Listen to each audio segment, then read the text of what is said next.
Bueno, buenas tardes a todos y todas. Hoy es el tercer encuentro de esta Diplo de producción y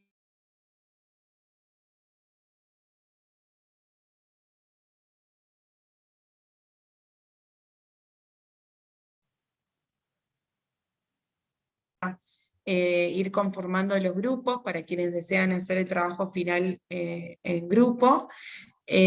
Tuvimos algunas preguntas en qué iba a consistir el trabajo y su extensión. Después de esta clase, mañana les vamos a cargar ya el trabajo final, las consignas, para que evalúen, digamos, no es algo, no es ni un, no llega, es un simple trabajito práctico para reflexionar sobre las clases que se van a dar. Así que no es nada complejo, digamos, ¿no? Y nos parecía, como le dijimos, para ir completando en el formulario los grupos, que está bueno que se agrupen por la variable que ustedes quieran, por cercanía, por localidad, por sector productivo, porque trabajan en la misma empresa o en la misma entidad gremial. Eso lo van a decidir ustedes. Para nosotros siempre está bien, y también la persona que se sienta cómoda hacerla sola, solo, también va a estar bien. Obviamente que consideramos que por ahí trabajar en grupo aporta distintas miradas, distintas experiencias, así que está bueno compartir y el intercambio siempre. No sé, Caro, si querés decir algo más. Buenas tardes, ¿cómo están? Simplemente agregar que el objetivo de la diplomatura es de alguna manera poder generar alguna transformación en cada uno de ustedes, esta revisión de conceptos, de mirada, de paradigma, y el trabajo va a enfocarse bien en lo operativo, ¿sí? Buscamos pequeñas propuestas, digamos, que permitan concretarse, que sean viables, con lo cual no, como que no se asusten, ni mucho menos, simplemente es un ejercicio de reflexión y una propuesta de intervención, ¿sí? En algunos mails nos consultaban esto de, bueno, de los grupos o no conozco a nadie, ¿cómo hago para agruparme? Y bueno, en el foro ustedes tenían la posibilidad de presentarse y demás, así que bueno, ahí pueden rastrear un poquito si tienen algún vínculo en relación a esto que decía Eva, cercanía, rama productiva, ¿sí? O actividad profesional, o laboral, o ocupacional. Así que bueno, esos pueden ser los ejes, ¿sí? Para la grupalidad. Y lo otro es que una vez que tengamos conformados los grupos, ahí recién vamos a asignarles a los tutores, evaluadores, acompañantes, ¿sí? Primero se agrupan y luego se los vamos a ir asignando. Por eso es importante que puedan completar el formulario para el tema de los grupos. Nada más, creo que hicimos los avisos parroquiales, como dijo Eva el encuentro pasado, así que si quieren... Bien, así que después le vamos a compartir de la planilla de inscripción los sectores a cuál pertenecen, a la localidad de cada una de las personas y el mail, y ustedes se contactan entre ustedes. Para ahí el teléfono es muy personal, así que es el mail que brindaron. Y vuelvo a recordar que la clase se sube al campus, y el material bibliográfico y todos los materiales que trabajamos acá se suben al campus. Por ende, por WhatsApp no les podemos pasar por todo eso, sino que tienen que entrar al campus, el link de entrada y la clave y demás la gestionan por el mail que ustedes proporcionaron en la inscripción. Y cualquier cosa, tienen que mandar el correo. Después Caro lo pone acá en el chat si tienen problemas para ingresar al campus, pues, para que puedan acceder al material y a las clases grabadas y demás. Bueno, creo que no me falta nada. Las clases grabadas están en el campus, así que bueno, eso, está todo ahí. Por eso, no, es el soporte de de todo lo digital que estamos viendo. Bueno, para empezar la clase de hoy, tenemos que entramos ya al módulo 2, que es de estructura del mundo productivo y laboral desde una perspectiva de género. En esta clase van a tener como docentes a Andrea Delfino, que ya es politóloga, es doctora en ciencias sociales, es docente de la Universidad Nacional del Litoral, particularmente en la Facultad de Ciencias Económicas, y como contaba, en la Cátedra de Economía Laboral, y a su vez integra uno de los institutos de investigación del CONICET, IUCSO, de la universidad, y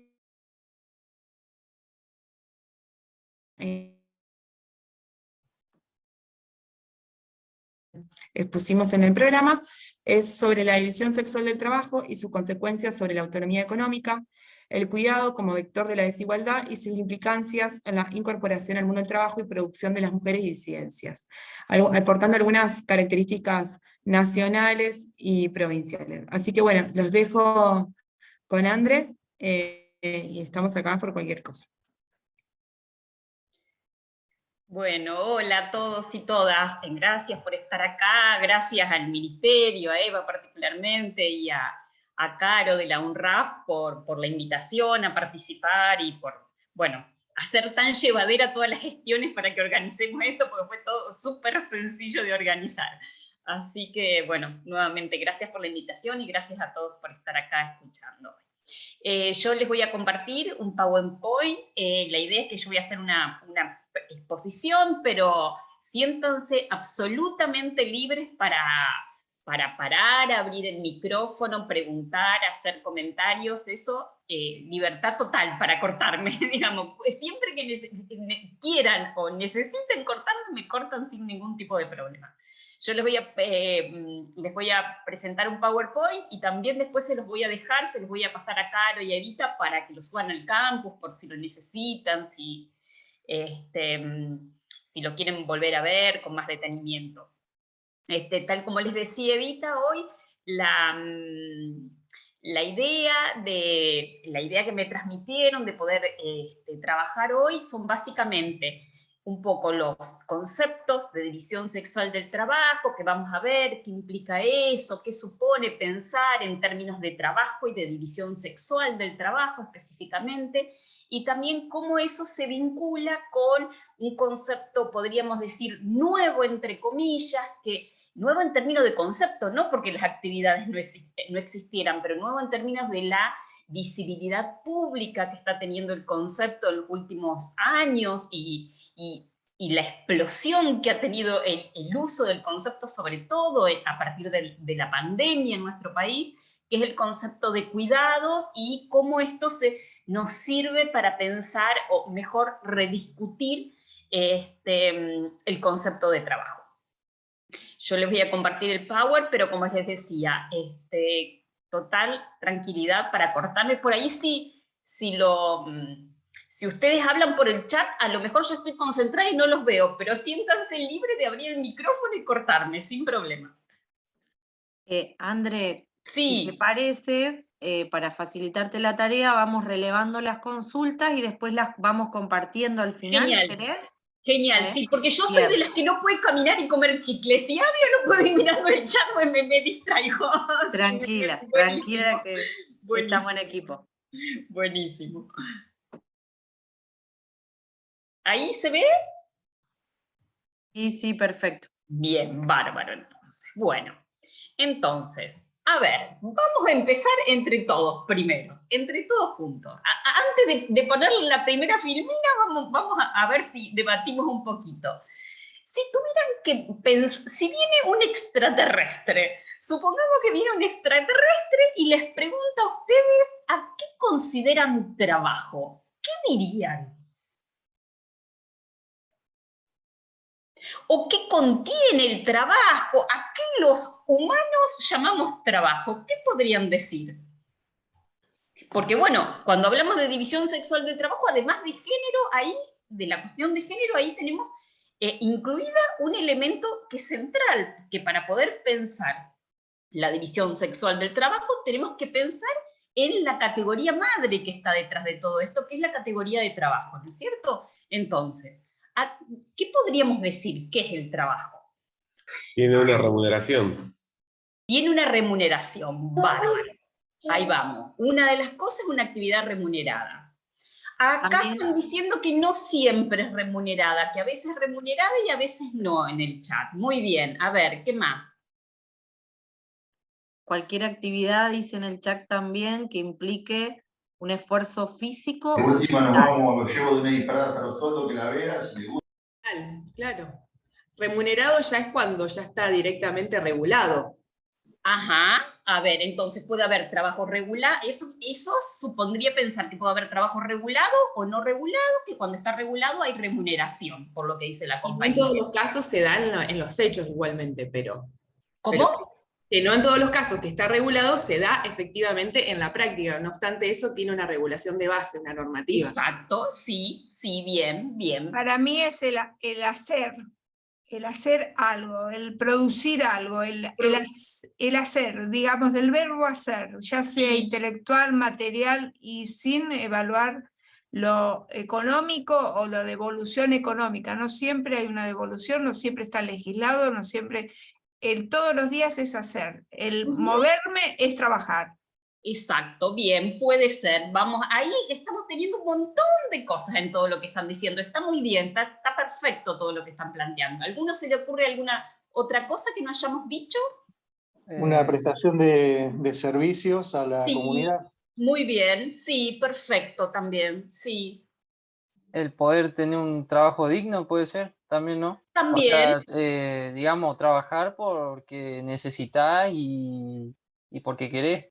Sí, y además tener tu propio dinero, digamos.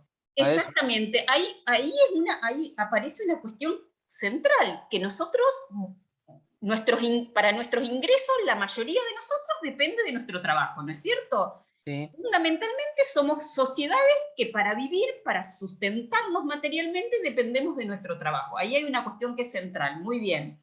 ¿Alguna otra cosita les parece que no hayamos dicho? A mí se me ocurre que son actividades que generan valor.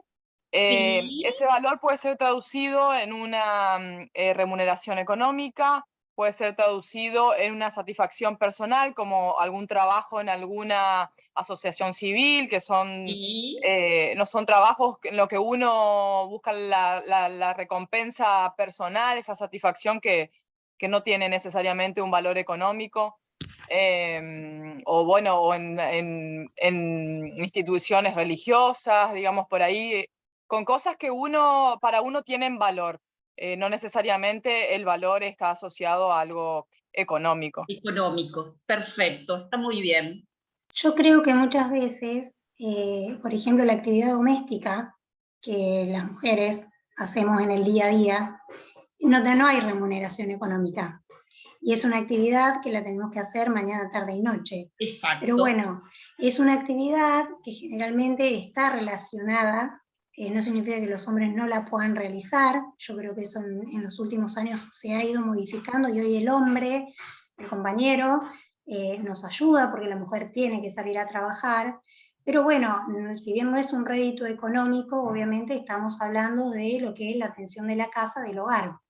Y en algún punto, uno, en este caso como mamá, también se siente valorada y se siente agradecida a la hora de haber terminado de hacer ese quehacer. Con respecto a las instituciones sociales, o las instituciones, por ejemplo, de una escuela, donde obviamente uno lo hace ad honorem, sí. Yo creo que uno también recibe una gratificación. Si no es la paga del dinero, uno siente una gran satisfacción colaborando, por ejemplo, en la institución donde van nuestros hijos. Entonces, en algún punto también lo hacemos para nosotras, para sentirnos bien. Exacto, para nosotras, para la comunidad, para nuestra familia, para nuestro entorno, está perfecto. Ahí me interesa algo que pusieron en el chat, que lo voy a rescatar porque vamos a estar trabajando también en función de esa noción, que es esta idea de que las tareas de cuidado, lo que comúnmente llamamos trabajo doméstico y de cuidados no remunerado, es el primer eslabón del sistema productivo, dice Cecilia. Ahí también hay una idea fuerte que hoy vamos a estar trabajando en torno de eso. Entonces, yo lo que voy a hacer es recuperar un poco todos estos planteos que fueron haciendo ustedes para ordenarnos un poco en función del concepto de trabajo. ¿De qué estamos hablando del concepto de trabajo? ¿Por qué rápidamente muchas veces nos sale que el trabajo es aquello remunerado, pero después decimos, bueno, pero hay otro tipo de trabajo que no está remunerado? Ustedes también plantearon esto de la regulación o no, que debería estar regulado, pero hay trabajos que de hecho no lo están. Entonces ahí tenemos todo un grupo de características que nos están definiendo un concepto, pero que aparecen características un poco contradictorias en sí mismas. Entonces, eso no quiere decir que está mal, todo lo contrario. Eso quiere decir que dentro de esa categoría tenemos un montón de situaciones diferentes. Entonces, vamos a intentar rápidamente empezar a clasificar todas estas características para empezar a hablar de esas grandes diferencias entre el trabajo remunerado y no remunerado, el trabajo mercantil, el trabajo productivo, el trabajo reproductivo, para ver cómo como categorías los podemos clasificar y cómo hacemos a pensarlo sobre todo, y ahí está el centro de la clase de hoy, es cómo los pensamos en sentido económico, sobre todo como una relación. Cómo debemos pensar lo productivo y lo reproductivo en el sentido de relación para poder entender la complejidad de esos conceptos.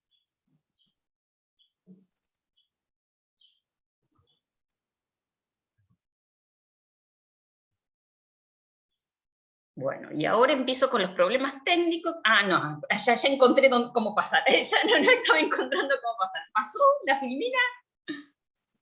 Sí, sí. Sí, porque no me aparecía cómo pasarla, ahí ya está, ya lo encontré. Listo, bueno. Entonces, en función, fíjense que lo que vamos a estar diciendo no es nada más ni nada menos que todas esas cuestiones que ustedes ya plantearon. En principio, cuando estamos hablando de qué es trabajo, estamos hablando de una actividad humana, no de cualquier actividad humana. Estamos hablando de un tipo particular de actividad humana que supone la producción de un bien o de un servicio para satisfacer necesidades. En términos generales, esa producción de un bien o de un servicio lo que hace es transformar un objeto utilizando algunos instrumentos, algunos medios, y muchas veces esa interacción, esa transformación de los objetos, esa producción de bienes y servicios, lo que hace es producir también una interacción entre las personas. Pero de ahí nos tenemos que quedar con una serie de elementos que son centrales siempre que hablemos de trabajo. Entonces, que se trata de un tipo de actividad que no es cualquier tipo de actividad, es necesariamente una actividad que supone la producción de un bien o de un servicio. Eso subrayado, ¿sí? El trabajo necesariamente supone producir un bien o un servicio. Siempre va a tener esfuerzo de la persona que lo realiza y siempre se hace para satisfacer alguna necesidad, ¿no es cierto? Y utilizando algún medio de producción. Ahora, en el tercer punto, yo puse un elemento que es lo que podríamos decir que en las sociedades capitalistas, en las sociedades modernas, es decir, en las sociedades que se desarrollan a partir de la confluencia entre la Revolución Industrial y la Revolución Francesa, presentan mayor debate. ¿Qué es esto que ustedes plantearon repetidamente? Si nosotros lo planteamos como lo estamos diciendo hasta acá, no necesariamente el trabajo es algo que es remunerado. Porque, fíjense, si nosotros pensamos el trabajo doméstico y de cuidados no remunerado, también supone una actividad humana, también supone esfuerzo, también supone la producción de un bien y de un servicio para satisfacer necesidades y también utiliza medios, ¿no es cierto?, para producir todo eso. Entonces, allí aparece una cuestión central, que es, entonces, ¿tiene una función mercantil el trabajo o no? ¿Debe aquello que consideramos trabajo, es algo que está solo inscrito en el sistema productivo o no necesariamente está también inscripto en el sistema reproductivo? Ahí nos aparece un gran debate. Y en realidad, más que un debate, esto tiene que ver con algo que nosotros decimos, que la categoría trabajo fue como hoy la entendemos, es una categoría que se construyó históricamente.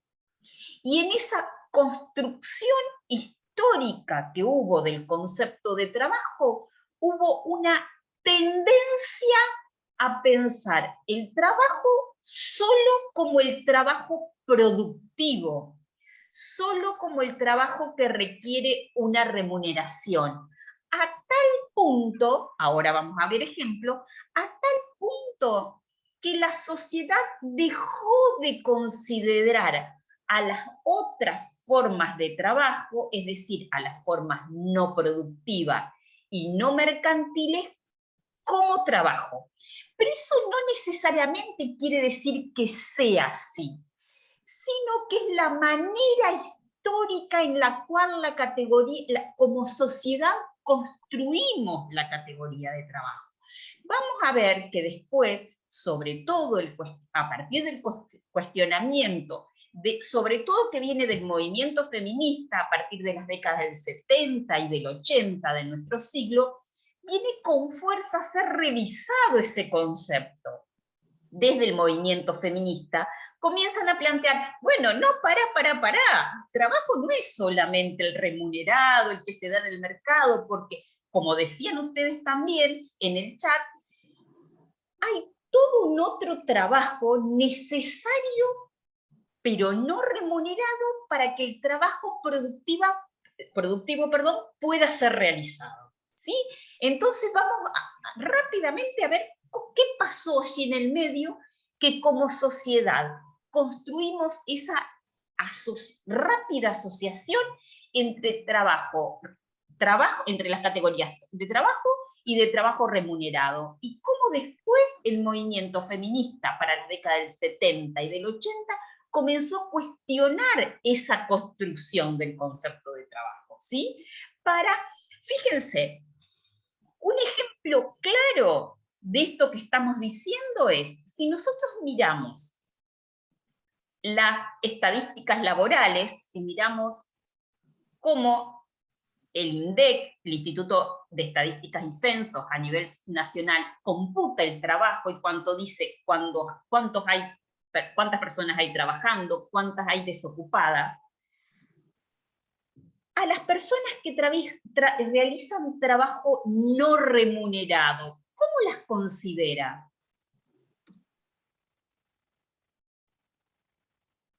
¿Cuándo se hace la encuesta permanente de hogares? Desocupadas. No. Varios. Ama de casa. Ama de casa. Ama de casa, muy bien. ¿Y ama de casa en términos económicos qué es en la encuesta permanente de hogares o en cualquier encuesta? Un trabajo no remunerado. Sí, y es un inactivo. Eso, fíjense, que nos está dando cuenta de esto. Incluso no en Argentina, en todo el mundo, aquellas personas, que digo aquellas personas, pero que son fundamentalmente mujeres que realizan trabajo doméstico y de cuidados no remunerados, y no realizan trabajo productivo, es decir, no realizan trabajo remunerado, las estadísticas laborales los consideran no trabajadores, que es lo mismo que decir inactivo. No es lo mismo que decir desocupado, porque desocupado es una persona que no consigue, no tiene trabajo, pero que está buscando. Son cosas distintas. Entonces no le decimos desocupado, los decimos inactivos o no trabajadores, ¿sí? Inactivos, es la categoría exacta. Pero digo, esto es un ejemplo para que veamos cómo socialmente construimos esta noción de que el trabajo doméstico y de cuidados no remunerados, pero no solo ese, el otro tipo de trabajo que ustedes también nombraban, que se realiza de manera no remunerada, como puede ser el trabajo en una cooperadora escolar, es decir, cómo cómo las estadísticas laborales consideran al trabajo, a todo el trabajo no remunerado, no lo consideran como trabajo.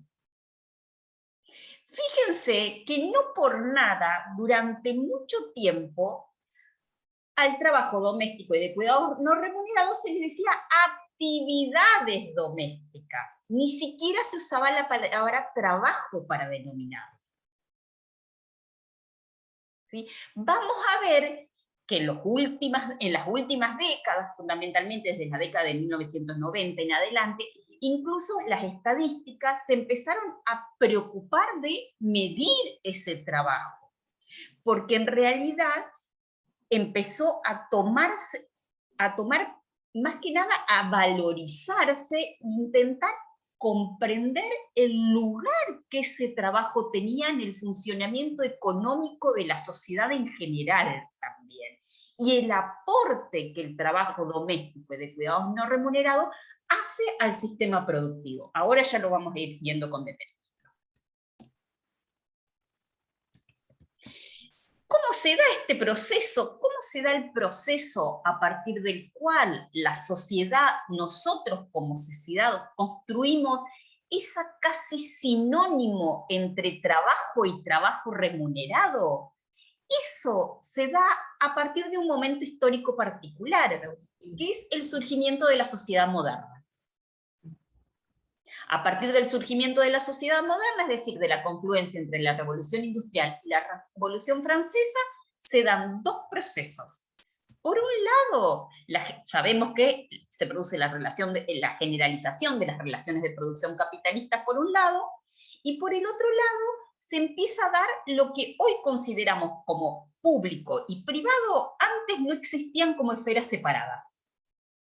Un ejemplo sencillo de eso es cuando en el medioevo los artesanos trabajaban en su propia casa. Corrían la mesa, trabajaban, ponían la cama, todo en el mismo espacio. Entonces, esa noción, como hoy la comprendemos, de público y privado, en la Edad Media no existía. Esa noción, esa separación entre público y privado, surge con la modernidad, ¿no es cierto? Surge con el capitalismo.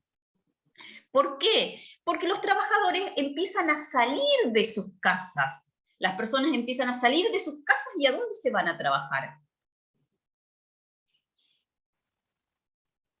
Las fábricas. Exacto, se empiezan a ir a trabajar a las fábricas. Entonces, ese movimiento produce la separación entre lo público y lo privado. Pero además, allí hay algo que es importantísimo para pensar la división sexual del trabajo. Fíjense que la separación entre público y privado supone también no solo una separación de los espacios, supone también la especialidad de los espacios. Es decir, que en uno se va a dar un tipo de actividad y en el otro tipo de actividad. En el ámbito de lo público, de la fábrica, se va a dar el trabajo productivo, que en términos generales es el ámbito masculino, es el ámbito donde trabajan los varones. Y en el ámbito privado quedan de alguna manera las actividades no remuneradas, las actividades reproductivas, las actividades que en términos generales realizan las mujeres. Entonces, por eso hablamos de separación y especialidad de los espacios, porque no solo se divide lo público y lo privado, sino que además en cada uno de esos espacios, muy entre comillas, se da un tipo de trabajo particular. Y ese tipo de trabajo particular es uno realizado mayoritariamente por mujeres y el otro realizado mayoritariamente por varones. ¿Sí? Entonces, fíjense, ahí tenemos un primer proceso histórico que nos ayuda a explicar. Por eso, cuando nos preguntan qué es el trabajo, dudamos si el trabajo es solo lo remunerado, si es también lo no remunerado. En principio nos entramos a confundir y decimos, no, es lo remunerado, pero como lo otro también se trabaja. Bueno, ahí encontramos uno de los primeros elementos que nos ayudan a explicar esta cuestión. Y ahí hay otro elemento que es central, y esto lo vamos a recuperar después al final de la exposición. Esta idea de la separación entre lo público y lo privado, la especialización de los espacios, también hace que a cada uno de estos ámbitos le correspondan normas e instituciones que son diferentes. Si pensamos en, alguien de ustedes lo planteó, en regulaciones del trabajo remunerado, ¿qué regulación se les ocurre del mercado de trabajo, del trabajo remunerado, que se asocie con esta división entre público y privado y que se asocie también a la relación entre lo privado como ámbito específicamente femenino y lo público como ámbito específicamente masculino? ¿Qué leyes se le ocurren que tenemos laborales en Argentina que en parte fortalecen esa idea y aparece esa idea de manera clara? La ley de contrato de trabajo es una, por ejemplo. Muy bien, perfecto, perfecto. ¿Cómo aparece eso en la ley de contrato de trabajo? Las licencias por maternidad, por ejemplo, son para las mujeres y no para los hombres, o al menos... Y ahora se está tratando de modificar eso igual. Exacto, ahí tenemos un ejemplo clarísimo. Ustedes, Sí, pero ahí está la gran división. ¿Cómo, perdón? Sí, que ahí está la gran división, ¿no? Exacto. Fíjense que las licencias por maternidad y paternidad en parte están, entre comillas, fortaleciendo o avalando esta idea de que el lugar, entre muchas comillas, natural, después vamos a decir que se trata de una adscripción social prioritaria de los varones a determinadas actividades y las mujeres a otras actividades. Entonces decíamos, las licencias de maternidad y paternidad en parte fortalecen esa idea que las mujeres, entre muchas comillas, casi naturalmente le correspondería ocuparse de los hijos, y los varones tienen 2 días de licencia de paternidad, van, como digo yo siempre, les toca inscribir al pibe al registro civil y a volverse a trabajar. Sí, fuera de la maternidad, perdón que corte, pero dale, hay un apartado completo que dice sobre el trabajo femenino, como si el resto de los artículos anteriores a ese apartado no fuesen parte o no incluyeran a la mujer, y ni hablar de personas trans, ¿no? Que ni siquiera existían en 1970. Exactamente, es claro esto que vos estás planteando.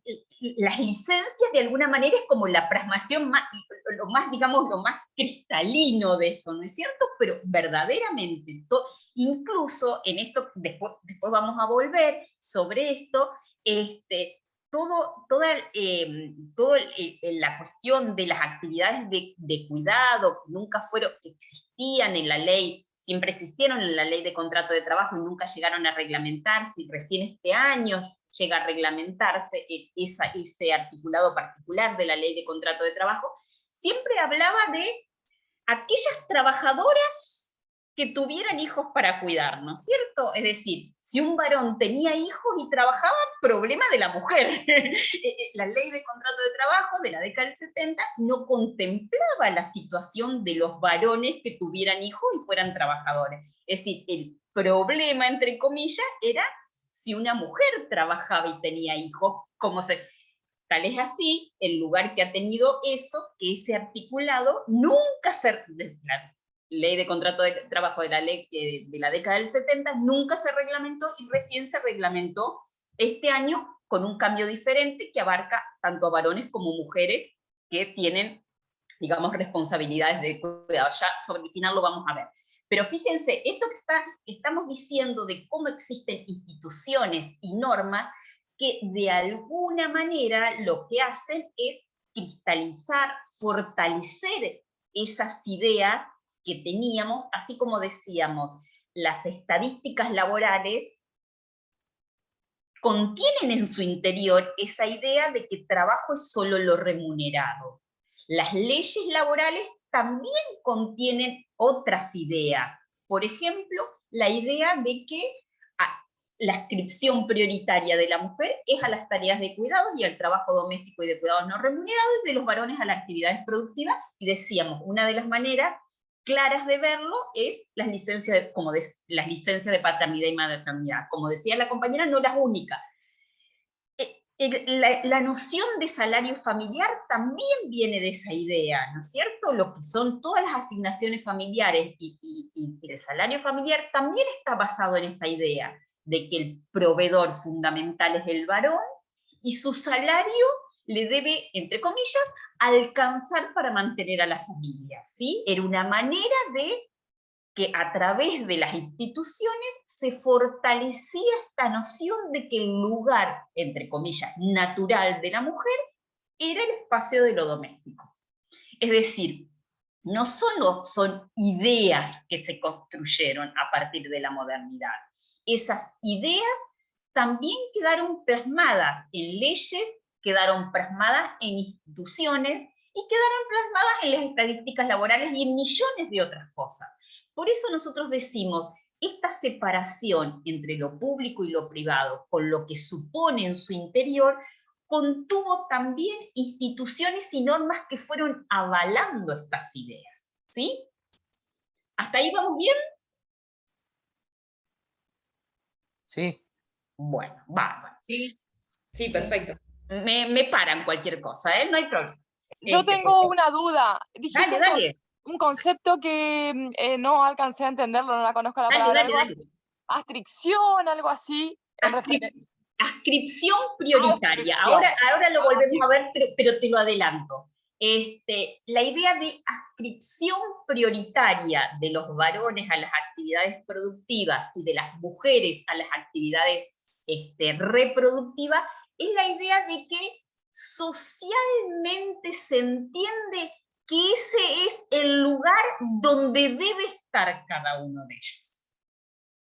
Bien. Por eso decimos la noción de adscripción prioritaria, como que socialmente la obligación, entre comillas, nosotros vamos a estar a lo largo de la clase de hoy cuestionando esa idea, ¿no es cierto? Pero socialmente hay una idea que es central, que básicamente que el varón es el proveedor central del hogar y que la mujer tiene la obligación o el mandato central de ocuparse de las tareas domésticas. Por eso decimos adscripción prioritaria, como que casi como derivado de como si existiera algo natural, pero en realidad decimos es un mandato sociocultural, construido a partir de estos elementos que venimos diciendo. ¿Se entendió ahí? Sí. Perfecto, gracias. Es como, digamos, entonces es como que el trabajo de la mujer no puede ser el del hombre, así. ¿Cómo? ¿Me repetís que no escuché bien? Como que las mujeres no pueden hacer el trabajo del hombre, o otras tareas que haga el hombre, digamos. No necesariamente es visto así, sino que como mandato, como estereotipo social, como mandato social, los varones, primero que nada, se deben ocupar de salir a trabajar. Claro, sí. Y las mujeres sí o sí se deben ocupar de las tareas domésticas más allá de que trabajen. ¿Sí? Sí. Claro que esto es, decimos, una construcción social. Sí. ¿Puedo dar un ejemplo? ¿Puedo dar un ejemplo? Sí, claro. A mí me sucede que, bueno, soy docente, tengo 2 niños chicos, trabajo bastante, y bueno, y mi esposo me ayuda en las tareas domésticas a la hora de hacer un mandado, preparar el almuerzo, y yo me doy cuenta de que por ahí caen amigos de él, y esta cuestión de que, uy, mirá, te mandó a cocinar, o tenés que andar haciendo los mandados, como que le da vergüenza. Entonces, culturalmente, es como que normamos y damos por normalidad que la que tiene que cocinar, hacer los mandados y todo es la mujer. ¿Y por qué el hombre no lo puede hacer? Yo creo que culturalmente hay una cuestión de mito, normalizamos ciertas cuestiones, y que eso creo que de a poco, sobre todo las mujeres que trabajamos, lo estamos empezando a modificar en el ámbito familiar. Exacto. Fíjate que es, digamos, esta noción Obviamente el cuestionamiento sobre todo viene fundamentalmente de las mujeres. ¿Por qué? Porque sobre todo, como vos estás planteando, sobre todo mucho más de las mujeres que además realizan trabajo remunerado. ¿Por qué? Porque vamos a ver después que a lo largo del día, si sumamos las horas de trabajo remunerado más las horas de trabajo no remunerado que realizan las mujeres, la jornada total de trabajo excede largamente a la de los varones. ¿Puedo hacer algún comentario? Adelante nomás. Bueno, quiero destacar dos cosas. Algo que me parece interesante que sigue apareciendo en el discurso de todas y todos es el tema de ayudar, que no es de ayudar, sino que es de los dos, de la pareja, como esté constituida, ¿no? Es de los dos, nos corresponde a los dos. Y también, no solo cuando una mujer trabaja fuera de la casa, sea remunerado o no, sino también cuando se encarga de cuidados y tareas domésticas. Siempre tiene que participar la pareja. Ahí... Y no importa quién gane más. Claro. Porque también eso entra en juego a veces. ¿No? Sin lugar a dudas, porque lo que está puesto, digo, si nosotros pensamos, todos más o menos tenemos más o menos la misma edad, y nos acordamos más o menos... Ya sé lo que les regalo. ¿Qué? Los cositos para soplar. Oh, hay alguien que tiene el micrófono abierto. Ahí está, gracias. Fíjense si nosotros recordamos los libros de lectura del colegio. La clásica imagen que nosotros teníamos era de un señor de saco y corbata que llegaba a la casa, se sentaba en el sillón y leía el diario. Y la mujer estaba con la escoba, con la cocina, no sé qué, ¿no es cierto? Con el pañuelito, con el nudito acá arriba. El arroz con leche. El arroz con leche, exacto, el arroz con leche. Claro que hoy, digamos, ya hemos puesto en discusión, y vamos a ver dentro de un ratito cómo hay algunas nociones que se han transformado, que se han cambiado. Hoy decimos eso. Pero estas imágenes que estamos diciendo se construyeron fundamentalmente, sobre todo en nuestro país, a partir de fines del siglo XIX, el siglo XX. Y fíjense la fuerza que tenían estas nociones que fueron plasmadas en leyes y en regulaciones laborales. Hoy las cuestionamos, hoy ha pasado un siglo, más de un siglo de todo eso, y hoy, por suerte, las estamos cuestionando y con mucha fuerza. Pero fíjense la fuerza que tenían la construcción de esos estereotipos, que claramente, como decíamos, una idea clara es esta idea de que el padre tiene de alguna manera que 2 días de licencia recibe a su hijo y vuelve a trabajar. Y la que se tiene que encargar de la crianza es la mujer. Eso no solo transmite una regulación en términos laborales, transmite también un estereotipo y una normativa. La ley nos decía también cómo debíamos comportarnos, perdón. Entonces, fíjense la fuerza que tenían esos mandatos sociales en ese momento, incluso, como decía la compañera, que aparecen claramente presentes en la ley de contrato de trabajo. Estamos hablando de la década del 70, no estamos hablando del siglo XIX y principios del siglo XX, estamos hablando de la década del 70, la fuerza que tenían todavía en ese momento la construcción de esos estereotipos.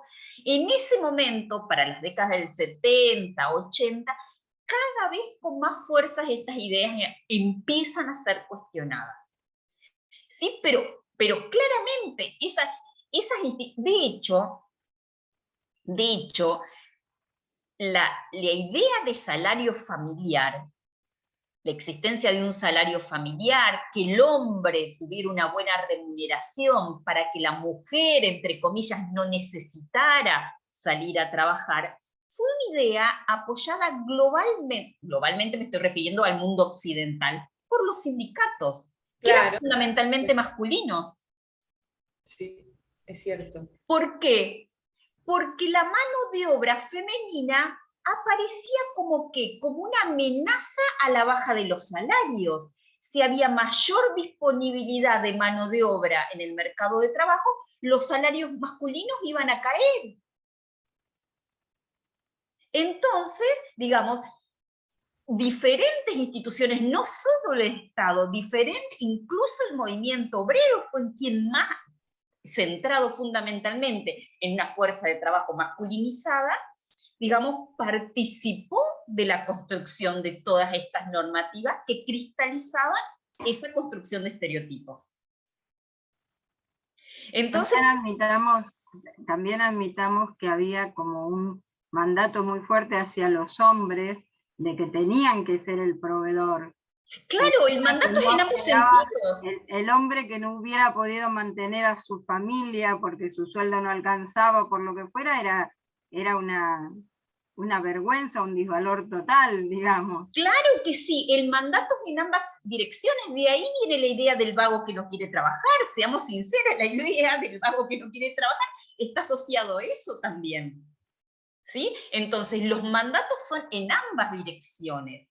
Claro que vamos a ver que eso supone jerarquías, asimetrías y relaciones de poder en el interior de todo esto. ¿Sí? Cuando estamos hablando de todo esto, hablamos de eso, de poder, de asimetría, y que son construidas socialmente. Eso es lo central para remarcar. Y lo central para remarcar es cómo a partir de fines del siglo XX todas estas ideas también empiezan a ser cuestionadas. Y vamos a ver sobre el final de la presentación cómo incluso algunas normativas laborales se están revirtiendo en función de todas estas transformaciones y esta gran discusión que hay en torno a estos conceptos. ¿Alguna otra cuestión o avanzo? Avanzo. Fíjense, acá me importa rescatar esto para que después veamos un poco sobre la desvalorización con la que se ha tratado habitualmente el trabajo doméstico y de cuidados no remunerados, que es la noción de que el trabajo remunerado en la sociedad capitalista suponía una base fundamental de reconocimiento social. Eso vamos a ver que porque claramente ustedes lo decían al inicio, es la base fundamental de la cual se derivan las condiciones materiales de vida de la población. Nosotros cuando estamos pensando en la noción de trabajo, estamos pensando que de ahí se derivan los ingresos que nosotros tenemos para vivir, ¿verdad? Bueno, pero además hay dos elementos que me importa rescatar, que son que el trabajo remunerado también supuso un reconocimiento social. Esto que ustedes planteaban al principio, la noción de tener un trabajo digno, ¿no es cierto? Y además hay otra cuestión que es central y que también la vamos a rediscutir un poco al final para ver cómo algunas normativas se están modificando en función de eso, que es la idea de que las protecciones sociales se derivaban y se derivan del trabajo remunerado. A ver si se les ocurre un ejemplo. La obra social asociada a la existencia del trabajo. La obra social y ¿qué más? Las vacaciones pagas, el aguinaldo, un montón de derechos de los trabajadores. Y hay una que nos está faltando central. La jornada de trabajo. Sí, pero la jornada no es un derecho. La jubilación. Ahí está. La jubilación. Las dos fundamentales, los dos son todas importantes, pero podemos decir que hay dos cuestiones centrales de protección que se derivan del trabajo remunerado, que es la obra social y las jubilaciones. Si nosotros no tenemos un trabajo remunerado, y en América Latina debemos decir trabajo remunerado formal, ¿sí? En América Latina eso es fundamental, eso en otros países no es necesario. Registrado y formal. Exacto, registrado, exacto. Registrado, y bien encuadrado. ¿Cómo? Y bien encuadrado. Exacto. Bueno, entonces, fíjense que eso... Ay, estoy teniendo algún problema con el mouse. Ahí estoy, ahí lo recuperé.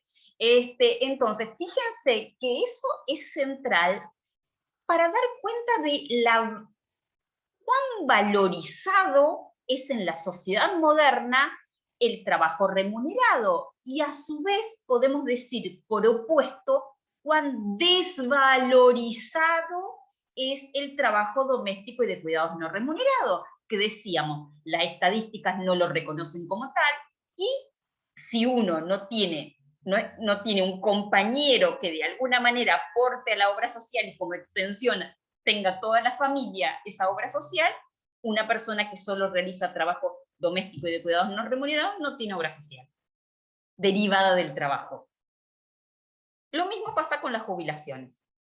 ¿Sí? Entonces, fíjense, cuando estamos hablando de esto, de la valorización social que supuso un tipo de trabajo y a su vez casi el no reconocimiento o incluso la desvalorización y hasta casi la invisibilización del otro tipo de trabajo en la sociedad moderna. Ahí tenemos toda una serie de elementos que nos dan cuenta de esto. Como incluso hay mucha precarización en gente que es muy preparada, o sea, profesionales que no están en condiciones de trabajo remunerado y por lo tanto están desvalorizados, igual que personas que están dedicadas a la economía del cuidado o de doméstica. Sí, claro. Eso que está, comparto lo que vos decís, pero ahí eso tiene que ver con otra cuestión más vinculada a las transformaciones en el mercado de trabajo. ¿Sí? De cómo cómo se produce, toda la expansión del trabajo precario dentro del trabajo remunerado, ¿sí? Lo que estábamos planteando acá, en principio, es la diferencia entre lo remunerado y lo no remunerado, pero es real lo que vos decís. Incluso después la desprotección se va dando también dentro del trabajo remunerado.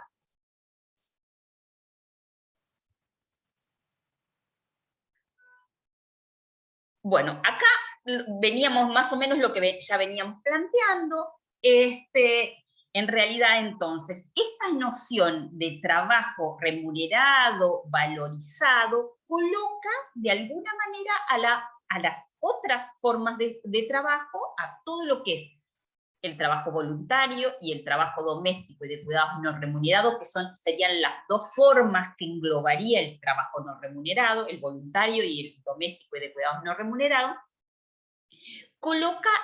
en la sociedad moderna, son colocadas en un lugar subordinado, jerárquicamente inferior, desvalorizado, ¿sí? Y acá aparece una cuestión que es central. Nosotros ya lo estamos diciendo. Toda esta idea de la valorización del trabajo remunerado y demás, tiene dos, entre comillas, problemas en su interior. Por un lado, que hay toda una serie de grupos sociales cuya vida no está regulada por el mercado de trabajo. Decimos, hay personas exclusivamente dedicadas a actividades no remuneradas. Eso por un lado. Y por el otro lado, en nuestro país, en América Latina, en nuestro país claramente también, hay toda una serie de trabajos, incluso en el mercado, que no están regulados, que como decían ustedes, son informales, son precarios.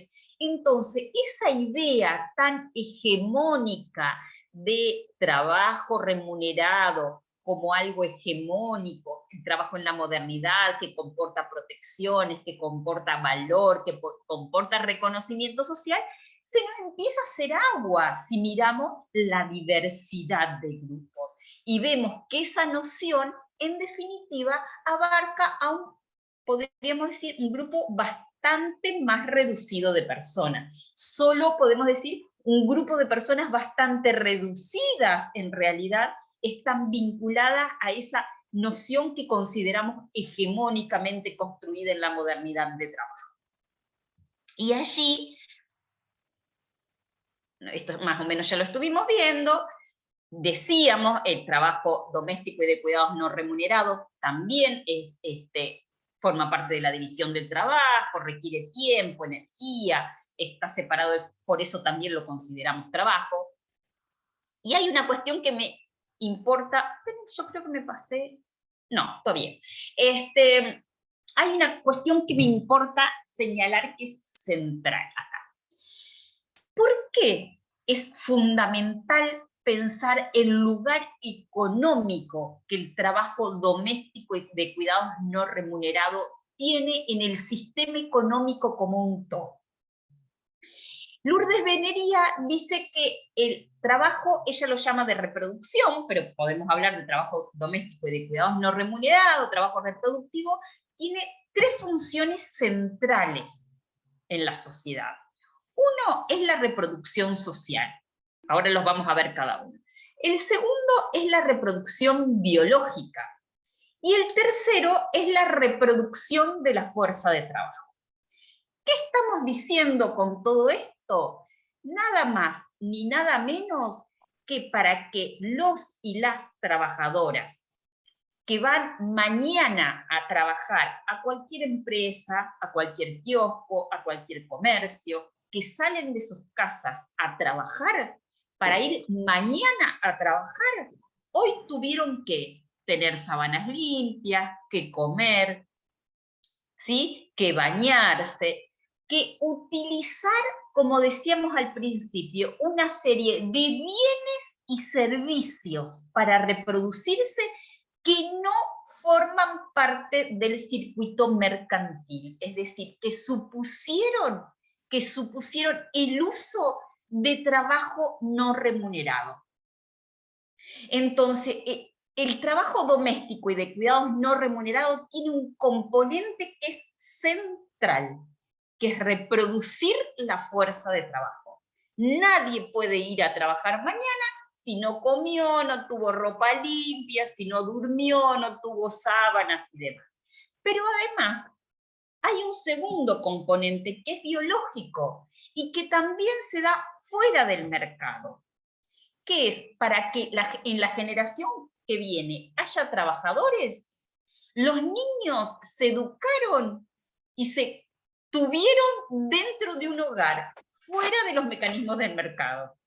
Es decir, hay dentro del hogar se produce no solo la reproducción de la fuerza de trabajo actual, sino se produce también la generación de los trabajadores de mañana. Y todo eso es trabajo. Como bien se dice en el movimiento feminista, eso que llamamos amor es trabajo no pago, ¿sí? Todo eso alguien lo tuvo que hacer. Y se da siempre por fuera del mercado. Supone energía y trabajo no remunerado. Y también se da una reproducción que es social, dice Venería.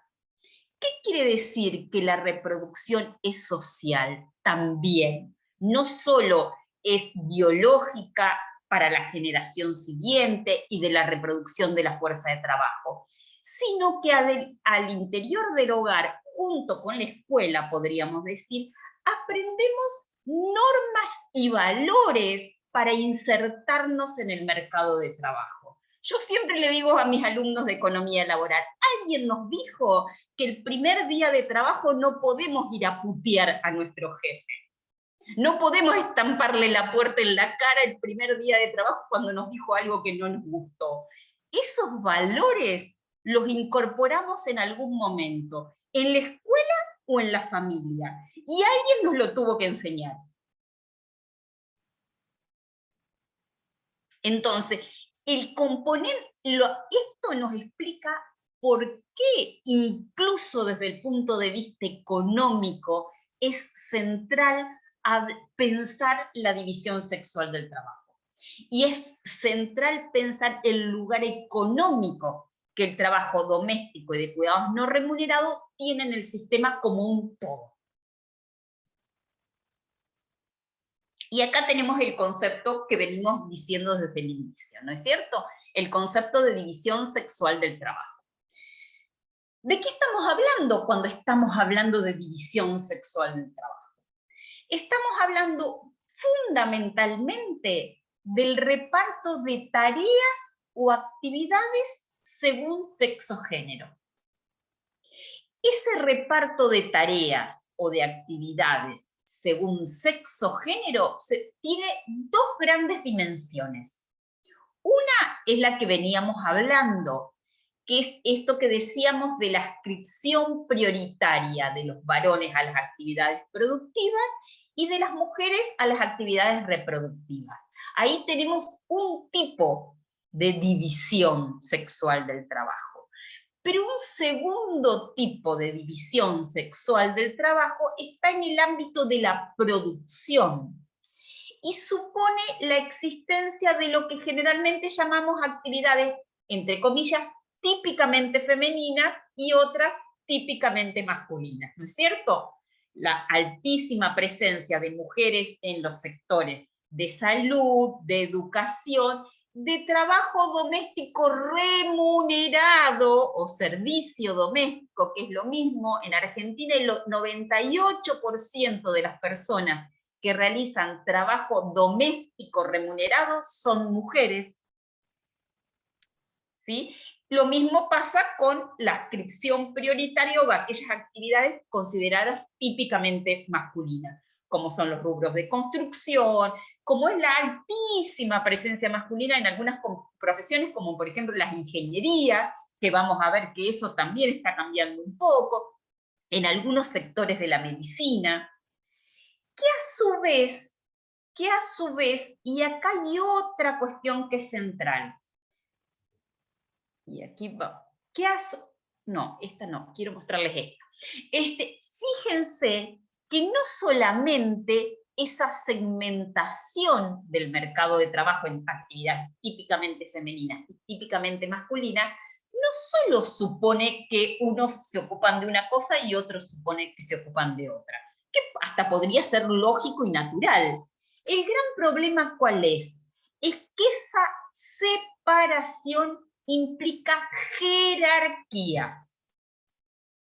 Las actividades realizadas por los varones son mayormente más valorizadas socialmente. Y no solo son más valorizadas socialmente, sino que eso viene aparejado de otro elemento que es central. Son mejor remuneradas. Claro, que es la mejor remuneración. Sí, llegan a puestos mucho más altos, obviamente. Claro, ahora llegamos a eso. No solo es central esto que vos estás planteando, porque no solo se da una separación entre lo típicamente femenino y lo típicamente masculino, sino que se da también lo que se llama la segregación horizontal y la segregación vertical.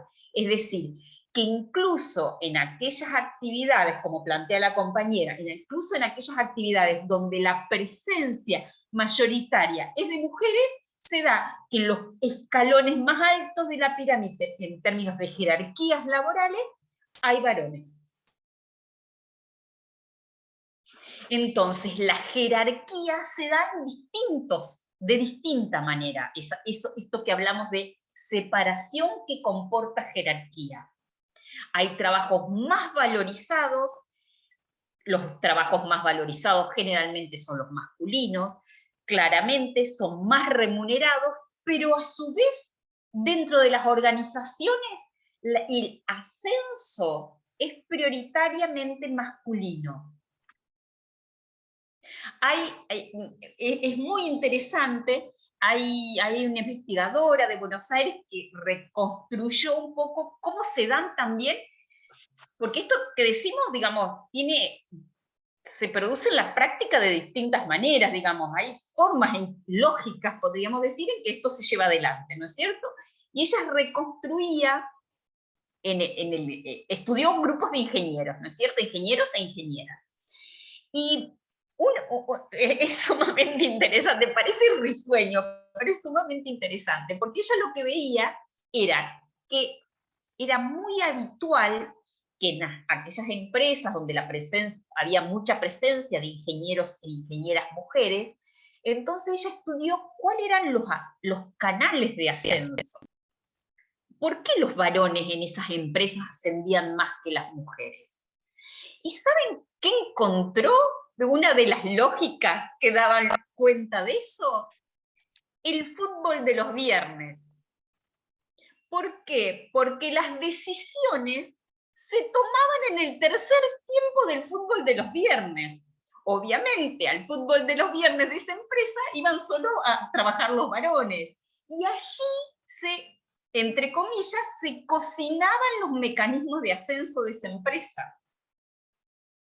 Entonces, fíjense, había otras lógicas que no tenían que ver solo con el desempeño de las personas, que de alguna manera aceitaban que determinados comportamientos femeninos y masculinos posibilitaran, perpetuaran que fueran más los varones quienes ascendían o no. ¿Por qué? ¿Esto cómo lo podemos pensar teóricamente? Aquellos lugares donde se decidía quiénes ascendían y quiénes no, estaban excluidos de las mujeres estaban excluidas de esos espacios. Era un mecanismo en cadena, no eran invitadas al fútbol, no se quedaban a comer después, no tomaban la cerveza, no participaban de las decisiones. A uno hasta, si se quiere, le da risa pensar en este mecanismo del fútbol de los viernes, ¿no es cierto? Pero da cuenta de cómo se construyen lógicas de socialización que también dan cuenta de estos estereotipos de los cuales estamos hablando. ¿Por qué se reproducen estos elementos? Y allí me interesa algo que plantea una autora brasileña que se llama Laís Abramo. Laís plantea que lo que permite dar cuenta sobre todo de estos factores que están derivados de la división sexual del trabajo es, dice la autora, un orden de género. ¿De qué está hablando Laís Abramo cuando habla de ese orden de género? Es básicamente la permanencia de estereotipos asociados a las actividades, al deber ser construido socialmente respecto de las actividades que, entre comillas, naturalmente se nos derivan. ¿Sí? Y dice Laís Abramo, al mismo tiempo que a una mujer se le asigna la función básica y primordial del cuidado del mundo privado y de la esfera doméstica, atribuyen a esa esfera un valor social inferior al mundo público. Y a su vez se le desconoce el valor económico de eso.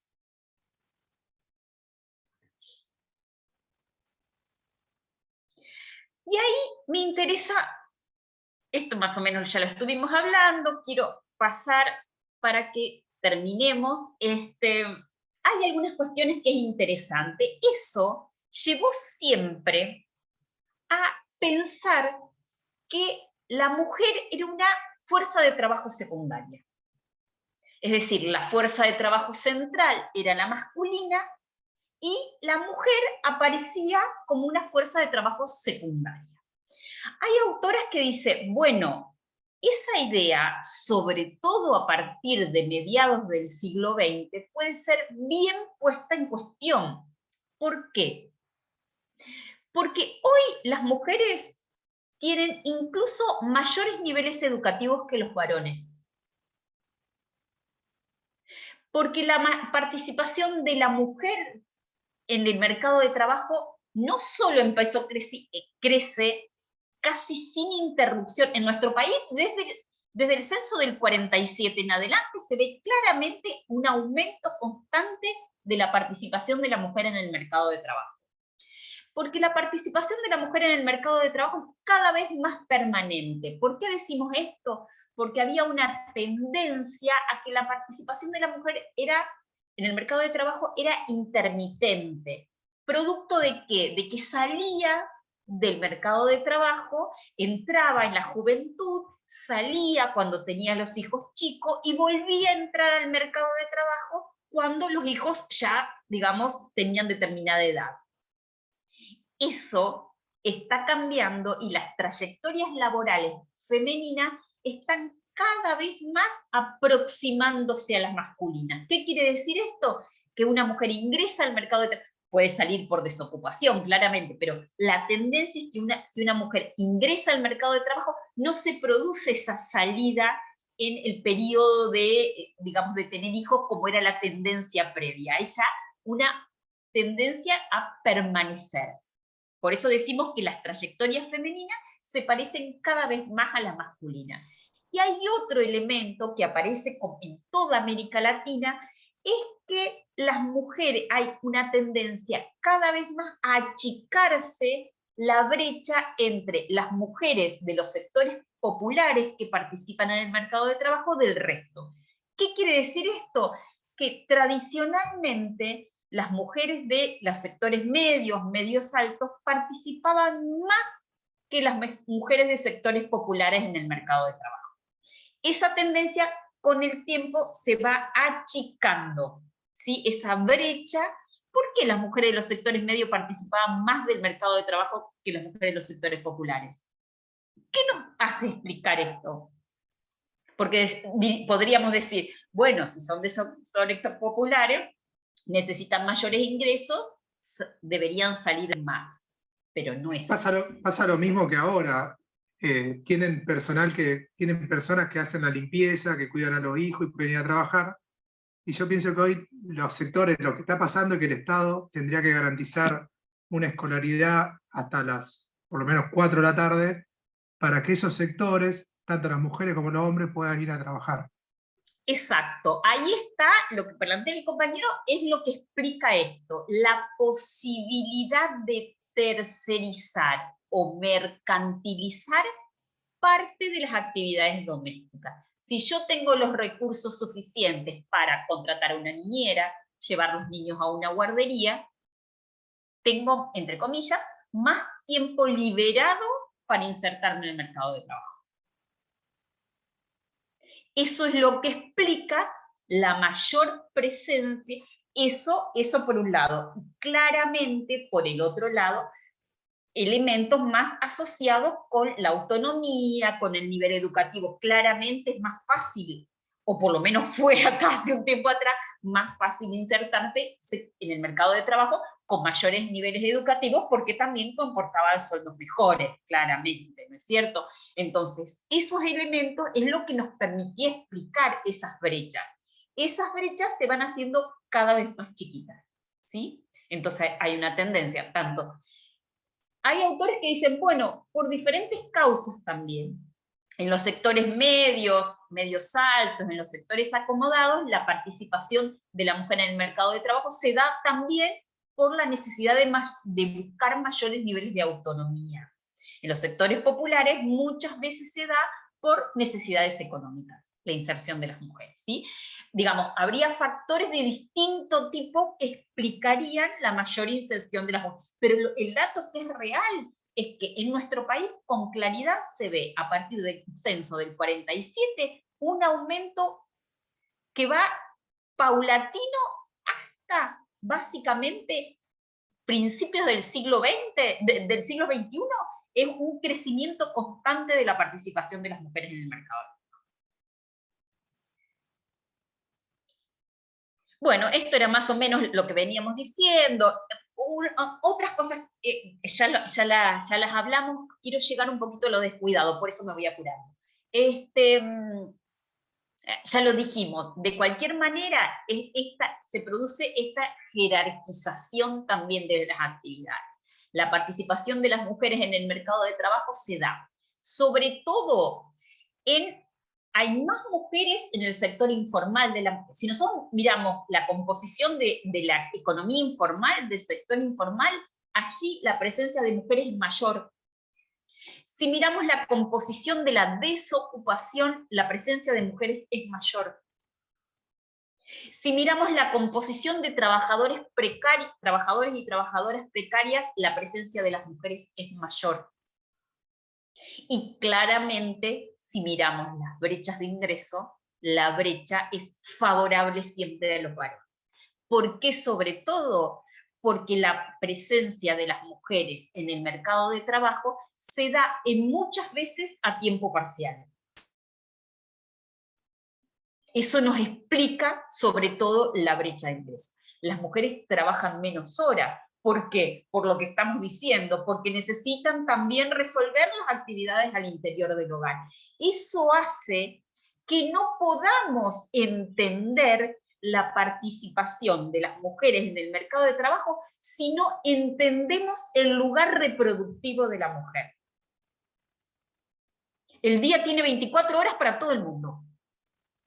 Si una persona se tiene que dedicar 3 o 4 horas o 5 horas a las tareas domésticas, tiene menos tiempo para salir a trabajar. Eso no hay manera de suplirlo, excepto ¿por qué? Por lo que decía el compañero, con otras instituciones como las políticas estatales que posibiliten espacios de cuidado.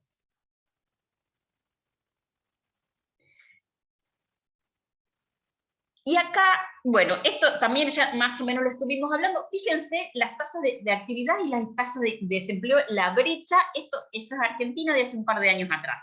Fíjense la tasa de actividad y la tasa de empleo, las brechas, la diferencia igual, decimos. La participación femenina en el mercado de trabajo va creciendo, va subiendo, pero todavía no llega a equipararse a las masculinas, ¿no es cierto?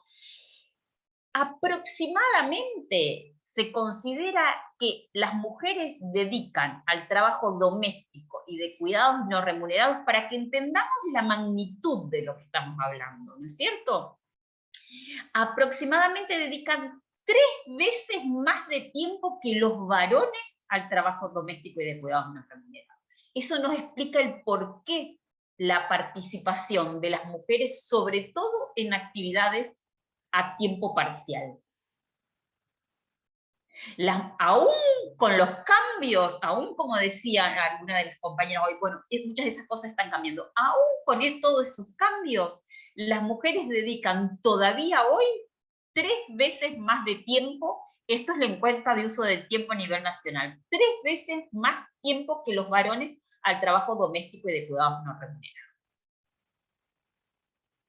Y decíamos, dedican más tiempo. Las jornadas no remuneradas de las mujeres son extensas, y acá una cuestión que ya también las veníamos analizando, que no solamente son extensas y dedican más tiempo, sino que además hay diferencias, grandes diferencias de clase social. Las mujeres de los sectores populares dedican más tiempo a las actividades domésticas y de cuidados no remunerados que las mujeres de los sectores medios y medio altos. Por esto que planteaba el compañero, hay una imposibilidad de transferir al mercado alguna de esas actividades. Cuando hablamos de transferir al mercado esas actividades, estamos hablando de, por ejemplo, contratar a una persona, una niñera, llevar a los niños a la guardería, ¿sí? Eso explica estas grandes diferencias de clase a la hora, de clase social, a la hora de explicar la forma que toma el trabajo doméstico y de cuidados no remunerado por un lado, y también el trabajo remunerado por el otro. Fíjense, rápido, no es para que se lo aprendan, pero para que ustedes puedan medir de qué estamos hablando cuando estamos hablando del peso del trabajo doméstico y de cuidados no remunerados. Si vemos cuánto aporta todos los sectores al producto, todos los sectores de la economía, al Producto Bruto Interno, fíjense, la industria aporta el 13,2%, el comercio el 13%. ¿Y saben cuánto aporta el trabajo doméstico y de cuidados no remunerados si lo monetarizamos? Si convertimos la cantidad de horas que en Argentina se hace trabajo doméstico y de cuidados no remunerados y le damos un valor monetario, ¿saben cuánto aporta a la economía? Casi el 16%. Es decir, aporta más que la industria. Nada menos ni nada más. Si tuviera valor económico de mercado, el trabajo doméstico y de cuidados no remunerados sería el sector de la economía que más aporta al Producto Bruto Interno. Cuando lo vemos así parece como, ahí vemos realmente de qué estamos hablando en peso económico de todo esto. algunas cosas que, esto lo paso rápido, se los dejo en el Power, total, no hay problema. No me importa que nos detengamos tanto esto, pero después me quiero detener en algunas políticas de cuidados que me parece que es importante que las veamos. En todo caso, después, en la media horita que nos queda al final, para charlar un poco, si es necesario, volvemos sobre. El concepto de cuidado, como hoy lo conocemos, como yo les decía, viene de la mano un poco de del gran debate y la revisión que propició el movimiento feminista para las décadas del 80 y de los 90, de la revisión de la categoría de trabajo. Esto del cuestionamiento de por qué hablar de trabajo solo cuando estamos hablando de trabajo no remunerado. Cuando estamos hablando de cuidados, básicamente estamos hablando de un sinnúmero de cuestiones. Cuando estamos hablando de trabajo doméstico y de cuidados no remunerados, estamos hablando solo de aquel trabajo que hacen los miembros de la familia para sus propios integrantes, ¿no es cierto? Ahora, cuando hablamos de cuidados en general, no solamente el trabajo de cuidados es no remunerado.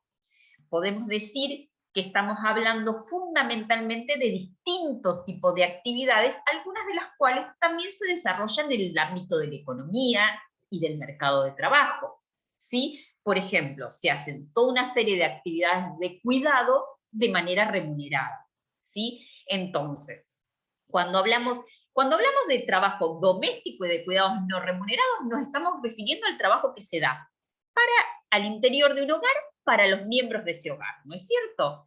Pero también hay otras formas de cuidado que se dan de formato mercantil. Por ejemplo, un geriátrico, ¿no es cierto? Exactamente. Sí. ¿Cómo?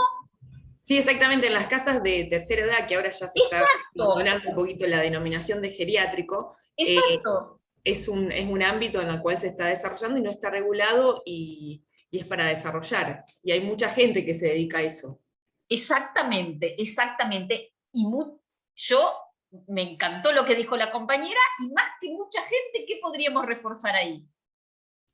Muchas mujeres. Exacto, sobre todo mujeres. Sobre todo mujeres. Fíjense que cuando decíamos trabajo desvalorizado, no bien remunerado, típicamente femenino, fíjense que ahí se produce todo esto. ¿Por qué se lo considera típicamente femenino?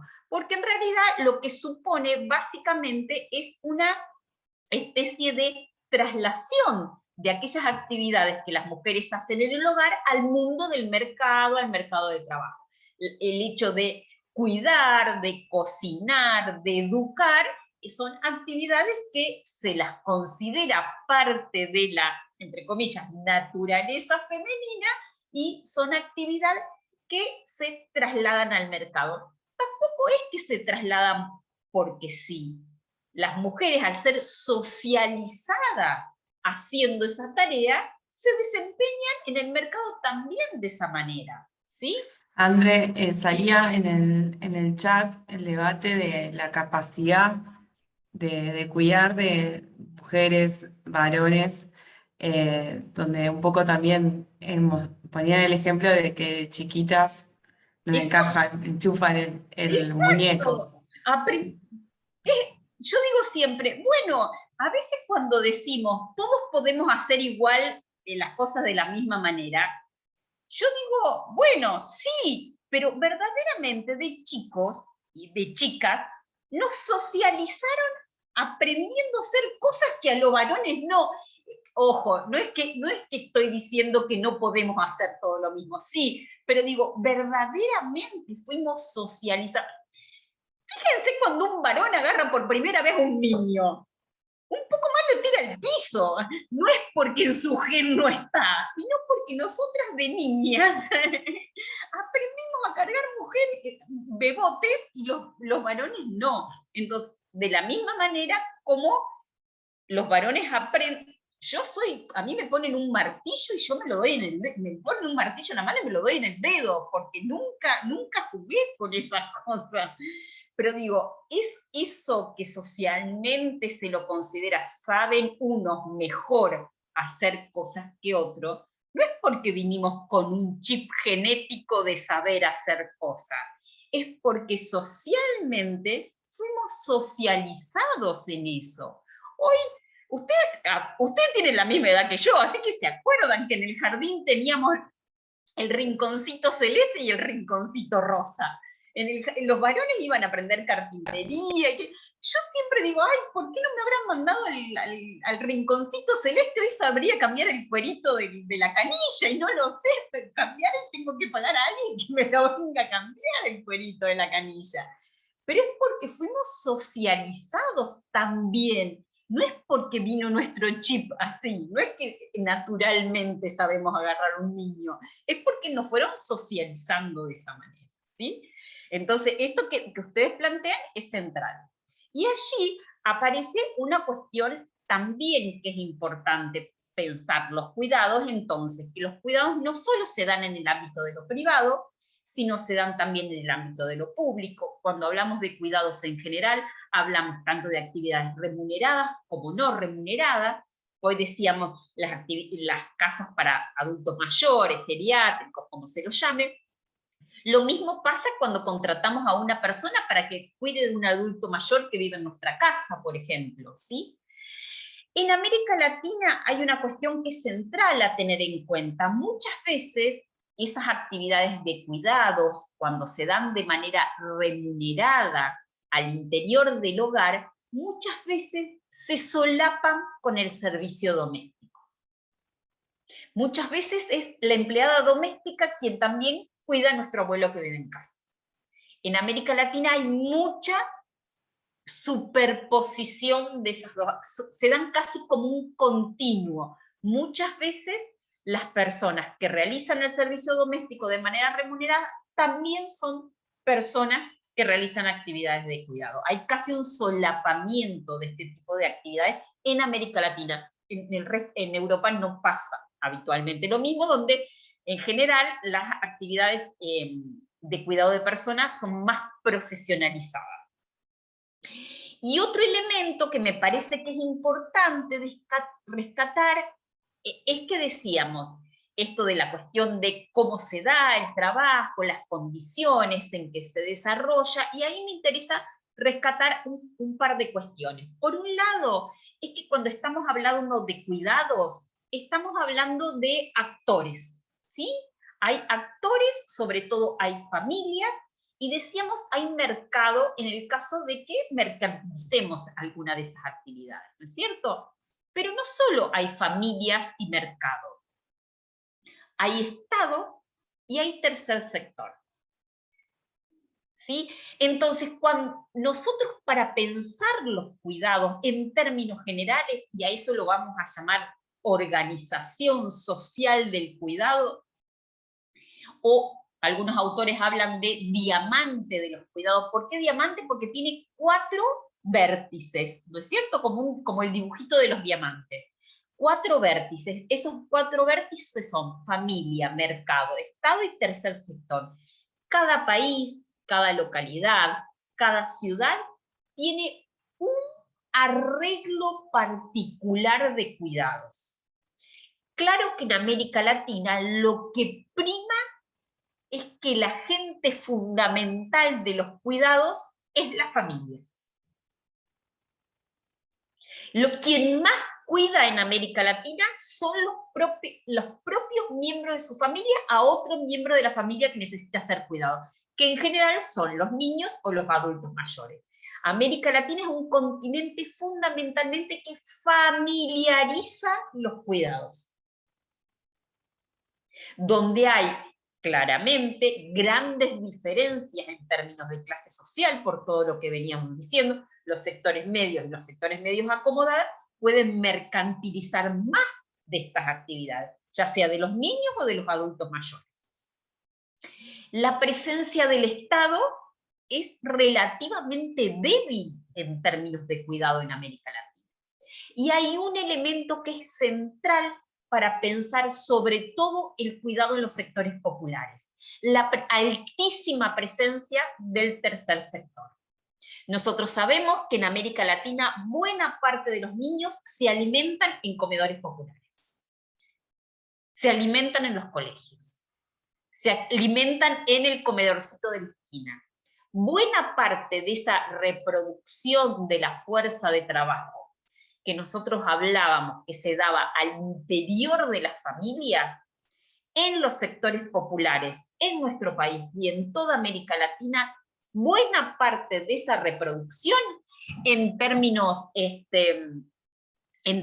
de los sectores populares se da fundamentalmente en el tercer sector, con la altísima presencia de la trama de organizaciones de la sociedad civil. Entonces, ahí no podemos hablar de un modelo único, ¿sí?, de organización social del cuidado. Esa organización social del cuidado, esos diamantes del cuidado, van a tomar formas diferentes en cada estado, en cada localidad, en cada comunidad, a partir de la mayor o menor presencia de estos 4 actores que son centrales para pensar cómo funcionan los cuidados. Y, Evita, ¿me puedo tomar 2 minutos más? ¿Me das permiso? Sí. Sí, bueno, para que terminemos, no. Igual se los dejo en el Power, pero fíjense, estábamos hablando que me parece que es importante para que lo piensen, estas son todas las cositas que estuvimos hablando más o menos, esto me interesa. Fíjense que cuando estamos hablando de políticas de cuidado, estamos hablando de distintos tipos de cosas. Hay un tipo de políticas de cuidado al que llamamos políticas de tiempo, que básicamente se relacionan con cosas que ya estuvimos hablando. Licencias para padre, para madre, la flexibilización de los horarios de trabajo para permitir lo que habitualmente se le llama la conciliación. Políticas de servicio, que es lo que hoy planteaba el compañero, que haya servicios públicos y o privados que estén al alcance de las personas para poder acceder a esos servicios de cuidado. Políticas de prestaciones, ahora ya las vamos a ver, algunos autores lo llaman también políticas de dinero para cuidar. Fíjense que hoy cuando charlábamos esto de la ley de contrato de trabajo, la reglamentación que se dio del articulado de la ley de contrato de trabajo de principio de este año posibilita que en aquellos casos de las empresas que tengan más de 100 empleados, pero que no tengan espacios de cuidado, le retribuyan monetariamente a los y las trabajadoras un dinero para que los niños puedan estar en espacios de cuidado, ¿sí?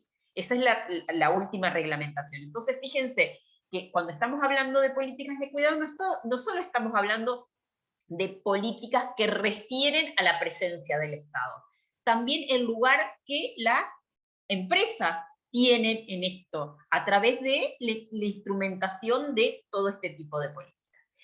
Y hay 2 cuestiones que básicamente nos atraviesan y que ya estuvieron atravesando un poco toda la presentación, que se vinculan con la necesidad de políticas culturales para transformar estas cuestiones que venimos desarrollando a lo largo de la exposición de hoy, que es lo que llamamos las políticas de corresponsabilidad, es decir, que se fomente la división igualitaria de tareas, porque sabemos que la división no igualitaria de tareas comporta relaciones de poder, desigualdades y jerarquías internas que benefician más a un grupo y perjudican más a otro. Entonces, cuando hablamos de políticas culturales, estamos hablando también de la existencia, el fomento de las políticas de corresponsabilidad. Y un otro elemento que podríamos incorporar a esta noción es la de la valorización económica de todas las actividades de cuidado, ya sean remuneradas y no remuneradas. Y para cerrar, esto se los dejo, me parece que es importante atender algunas transformaciones que ha habido en las leyes. A lo largo de la pandemia se aprobó, perdón, la ley de teletrabajo en Argentina, que tiene la importancia de ser la primera ley que incorpora la idea de trabajo de cuidados. Ninguna ley laboral en Argentina había tenido la idea de que para el trabajo remunerado se considere la existencia del trabajo de cuidados también. Es la primera ley. Podríamos decir, la ley de teletrabajo tiene cosas a favor y en contra. Esto se lo robo a un laboralista que escuché los otros días, que me parece sumamente interesante la idea que tiene, que dice: lo bueno de la ley de teletrabajo, que deja mucho a la reglamentación de los sindicatos. Lo malo de la ley de teletrabajo es que deja mucho a la reglamentación de los sindicatos. Bueno, ¿qué quiere decir esto? Que la ley es una ley que es un piso base, que fija 2 o 3 elementos que son básicos, pero después deja mucho espacio a las negociaciones colectivas. Claro que el resultado de esas negociaciones colectivas seguramente no es igual para todos los trabajadores, ¿sí? Entonces, por eso, esta idea de que lo bueno es eso, pero lo malo también es eso. Porque va a depender del resultado de esa negociación colectiva. Esto lo tienen después en las filminas posteriores, está todo detallado, pero ya lo estuvimos charlando, cómo ese articulado de la ley de contrato de trabajo, que nunca se había implementado, que suponía la existencia de espacios de cuidados en las empresas, finalmente este año es reglamentado. Allí hacer solamente una salvedad, que a mí me parece que la reglamentación tiene 2 cosas que son la nueva reglamentación que se hizo, no nueva reglamentación, la primera reglamentación, porque nunca se había reglamentado, que se hizo este año, tiene 2 cosas que me parecen que son sumamente interesantes. Una es que la ley de contrato de trabajo solo hablaba de las mujeres que tenían hijos, mujeres trabajadoras que tenían hijos a cargo. La reglamentación habla de personas con hijos a cargo, con lo cual, tanto los varones, disidencia, cualquiera que tenga personas a cargo, ¿sí? Y otra cuestión que se relaciona un poco más con otros temas, es que no importa si el trabajador depende directamente de esa empresa, lo deben considerar también. Esto es porque en aquellas empresas donde se dan mecanismos de subcontratación laboral, que por ejemplo hay un trabajador trabajando en una empresa, pero en realidad depende de otra, por ejemplo, el trabajador de vigilancia, el que hace la limpieza, también debe ser considerado.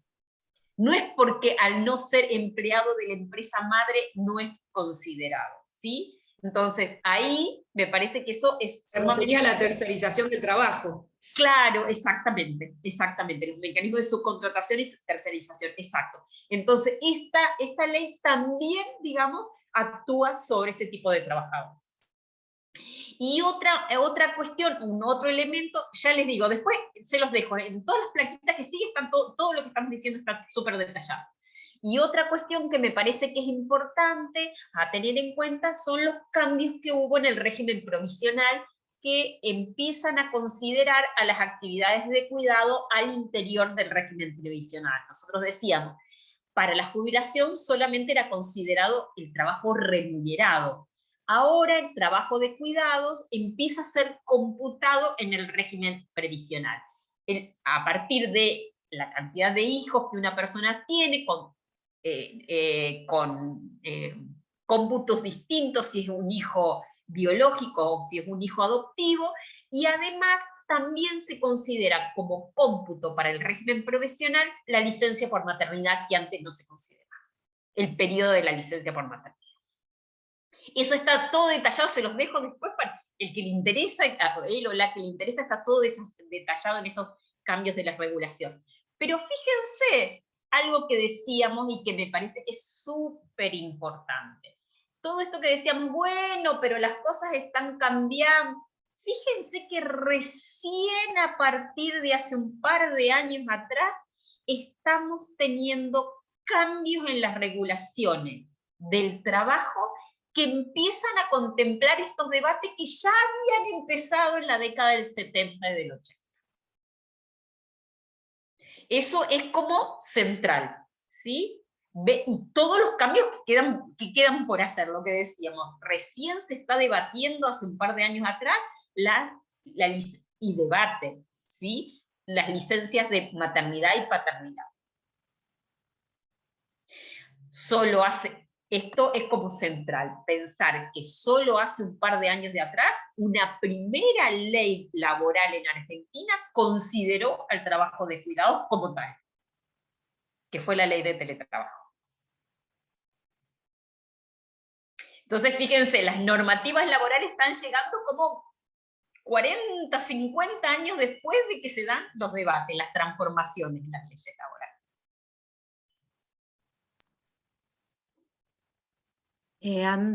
Andrea, en el chat hay toda una serie de cuestiones que ahora lo pongo, vamos a retomar después, pero sí. Consultan si en los casos de personas mayores a cargo se incluye esta reforma previsional a la cual vos hacías referencia. No, solo los niños, no. La previsional solo para hijos.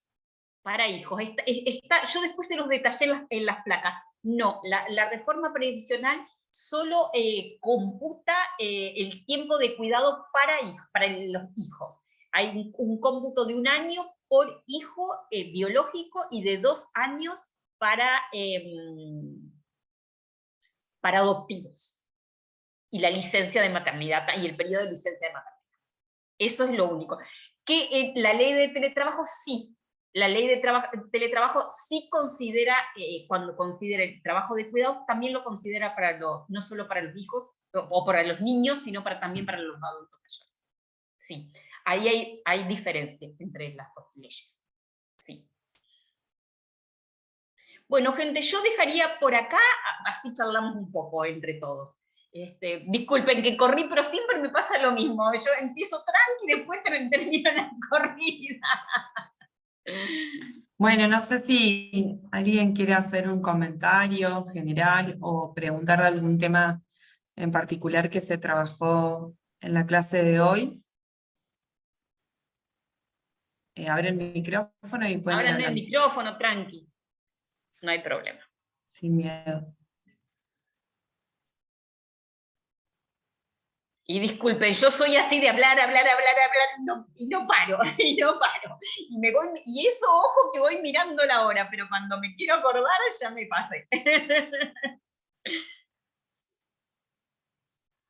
A mí me gustaría comentar. Ay, Sí, perdón, dale. Andrea. No, me gustaría comentar respecto a esto último que vos mencionabas, que, bueno, en mi caso soy ingeniera, he trabajado en industrias, es una carrera dura para una mujer, y las industrias también depende de qué rubro, ¿no? Pero sobre todo las industrias metalúrgicas están mucho más arraigado la imagen del hombre profesional y productivo y demás, y bueno, he tenido buenas y malas experiencias, pero experiencias al fin, y hoy un poco más avanzada, digamos, en mi desarrollo profesional, también soy docente. Y quería rescatar respecto a esto último que vos comentabas, que en el sistema público de la provincia de Santa Fe, nosotros los docentes presentamos una declaración jurada donde contamos quiénes son las personas que están a nuestro cargo, y que no son solamente nuestros hijos, también es nuestra pareja, también pueden ser nuestros papás, y en el caso de una situación de enfermedad, digamos, yo tengo el derecho a pedir una licencia, no porque yo esté enferma, sino porque alguna de las personas que están a mi cargo está enferma y requiere mi cuidado.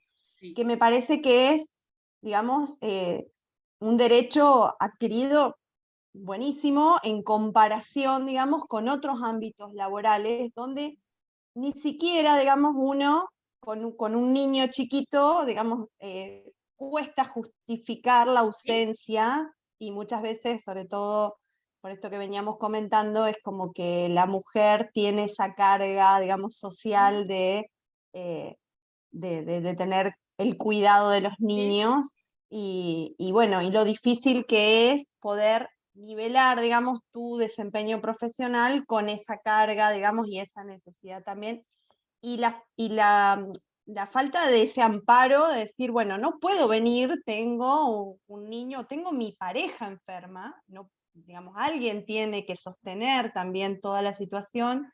Y bueno, quería resaltar que en la docencia está contemplado y me parece un derecho maravilloso. Gracias, Victoria, por el aporte. Y me hiciste acordar otra cosa. No las recordé antes, así que no las tengo a mano. Pero es súper interesante mirar las cifras de inasistencia laboral. Hay un mito que dice que las mujeres son las que más faltan al trabajo. Bueno, pues no. Las estadísticas no dicen eso. Hay mayor inasistencia masculina, y no solo hay mayor inasistencia masculina, que, asociado a esto que vos decís, sino que la inasistencia masculina fundamentalmente se da sin aviso. Entonces, fíjense que aún en estos casos, ¿no? Que las mujeres son las principales responsables de los cuidados no vamos a decir siempre, no en todos los casos, pero mayoritariamente. Sin embargo, eso no se refleja en la asistencia de trabajo. Y sin embargo es un mito construido que las mujeres faltan más al trabajo por eso. Sí, totalmente. Yo en mi trabajo me pasa exactamente lo mismo. Por ejemplo, yo soy madre de 3 chicos y fui criticada un montón de veces por compañeros porque faltaba, tenía hijos enfermos, licencia por maternidad y todas esas cosas. Y una vuelta llegué a tener una confrontación con un compañero de trabajo porque, ¿cómo podés faltar tanto? Estaba al límite porque tenía 3 chicos chiquitos. Ajá. Y hace poco salió que ese mismo compañero que me había discutido a mí debía 800 horas de trabajo. Yo ninguna. Yo ninguna.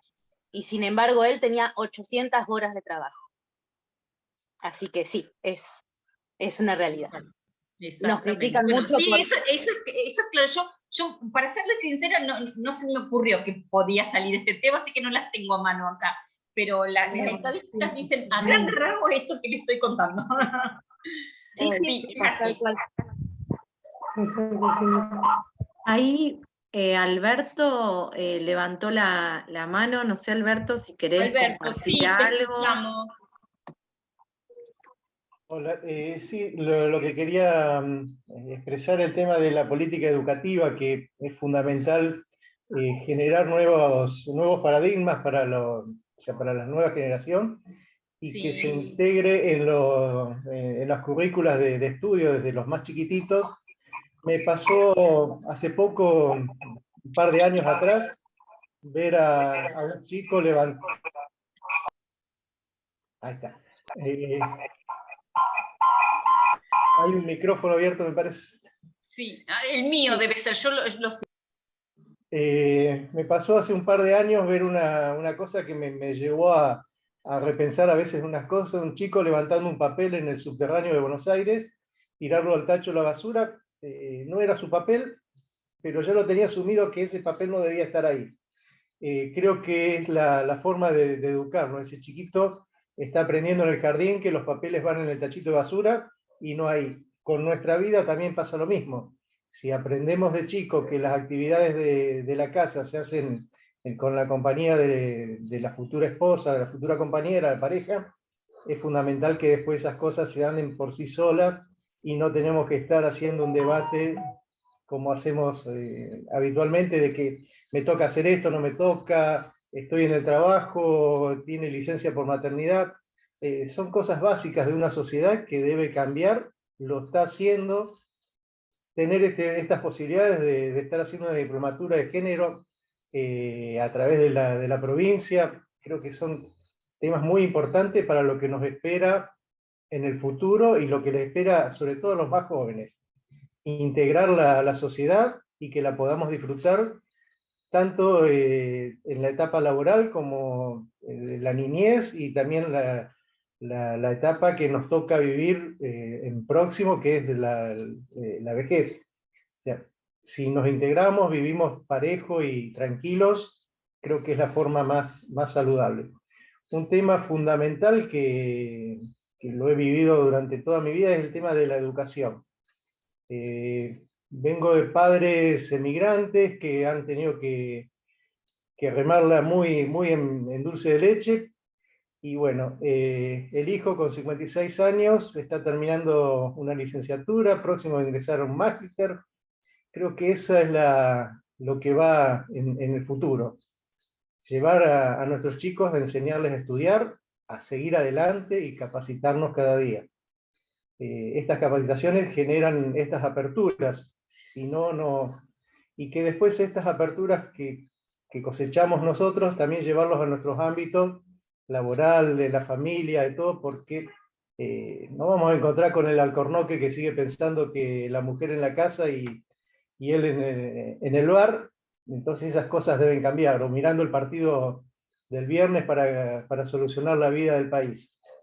Las reuniones esas que decías de la empresa, me ha pasado, trabajé 37 años en el ejército y la verdad que me ponía muy molesto cuando veía que era nada más que cuando nuestros jefes decían algunas cosas, se referían a hombres, y nuestras mujeres empezaron allá por los años 70 y pico, haciendo los trabajos de enfermería, después de médicas, abogadas, contadoras.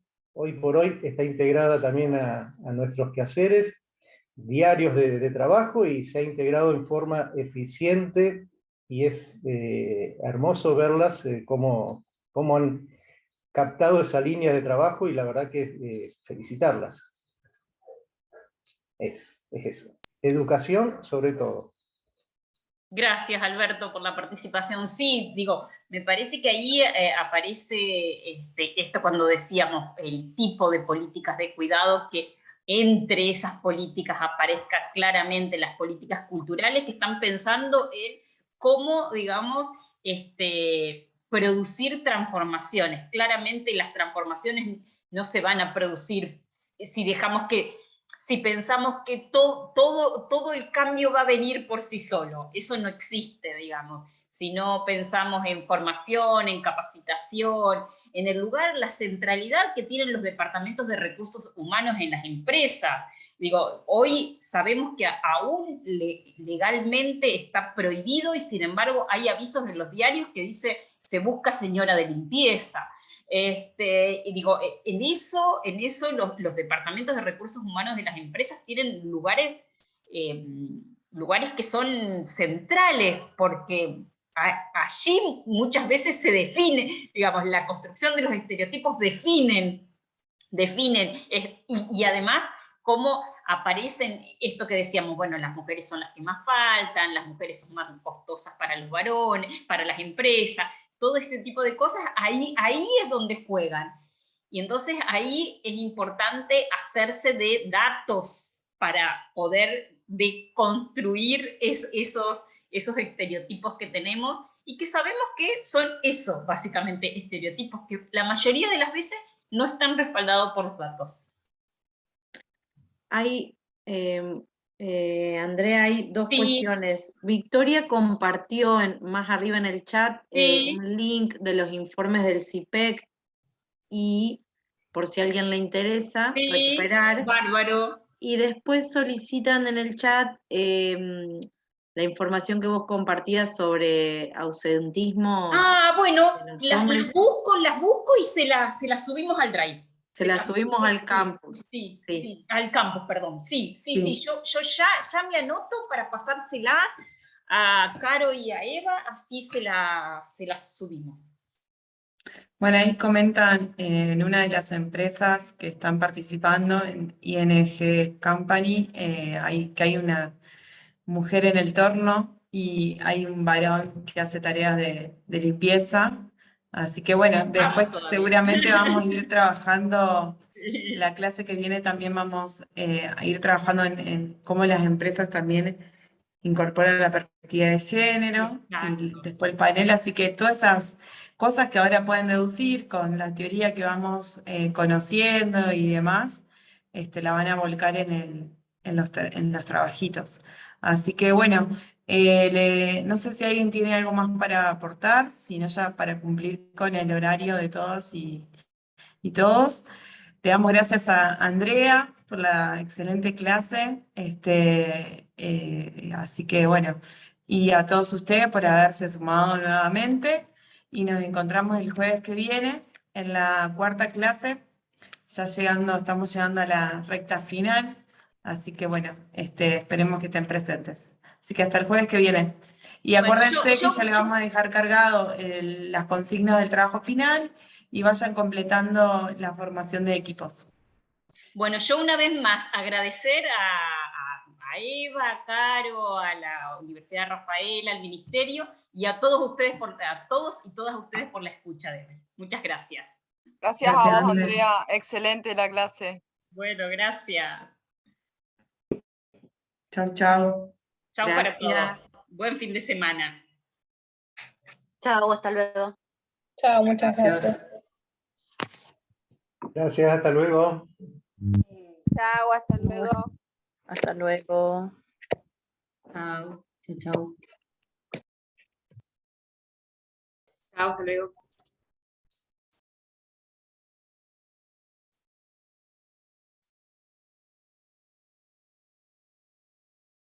¿Las chicas de Territorio Saludable tienen una pregunta?